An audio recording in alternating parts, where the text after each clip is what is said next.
The recoilless rifle has been a support stratagem since the launch of the game, and for many it has been a steady pick. And with the upgrade to the recoilless firing modes, we now have a way to alternate from heat or high explosive anti-tank rounds to HE or high explosive rounds. So in this video I'll go over when to use either type of round, what they're good for, and what enemies and structures the recoilless rifle can destroy and with how many shots. As always, before we get into the enemy types, let's quickly go through some tips for using the recoilless rifle. Firstly, I highly recommend having a friend because this is one of the weapons you can fire rapidly with the reload health of a buddy. Also note that the reload can be cut short by interrupting the animation after the shell is loaded into the rifle. You can do this by either diving, stimming, or switching weapons to name a few. This will save you around 2 seconds each time you reload. Also note that it has a total of 6 shots ammunition that can be fully restocked with 1 resupply.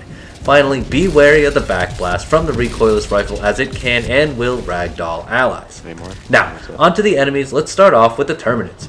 The recoilless rifle is great for wave clearing hordes of enemies with the HE ammo type, which allows for large splash damage around the detonation site. HE also does surprisingly well against the Impaler, being an alternative to the heat ammo type against the weak spot located on the neck of the beast. Just make sure you aim high and to the left rather than straight on when shooting to get your guaranteed one shot.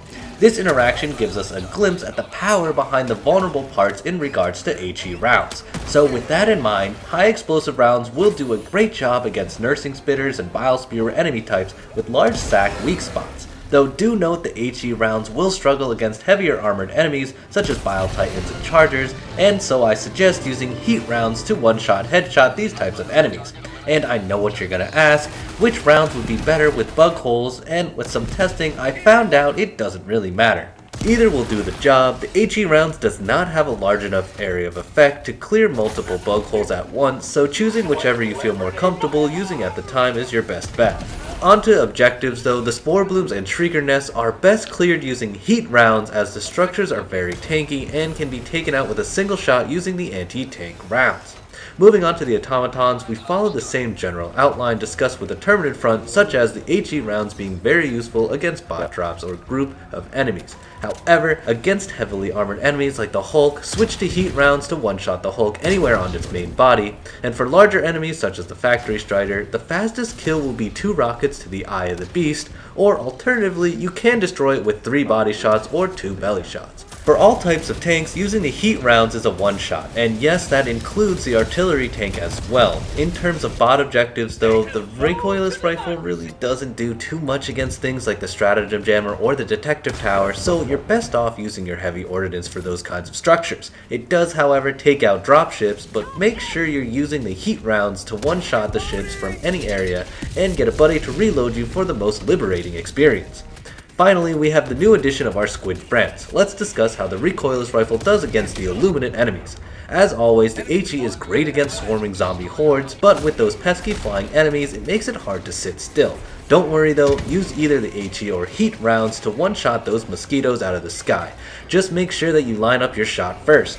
If the melee tanks are giving you a little more of a run for your money, instead of using the heat if they are alone, try to switch to the HE rounds to blast them and their entourage away together. For squid ships, make sure you hit the bottom of the encircled for an easy one-shot, but do note that if the ship is grounded with a shield, first destroy the shield and make sure your second shot goes into the doorway of the ship, as shooting it anywhere else will cause the rocket to ricochet away. And finally, when attacking harvesters, aim for the legs or the eyeball, as these will one-shot the enemy, but do be aware if you hit the horn present on top or bottom of the eye of the harvester, you will need a second shot to finish the job. All in all, the recoilless rifle is a great support weapon that you can get your hands on early in the game, and it's very useful throughout all the difficulties. Just be aware of it needing a backpack slot to fully equip, and enjoy some cinematic rocket launching experiences. Thank you so much for watching. If you liked the video, please drop a like. If I missed anything or if you have any questions, please drop a comment down below. And if you enjoyed this video, then consider subscribing for content similar to this one. I'm Twilts, and I will see you in the next video. I need a team reload! Throwing supply beacon!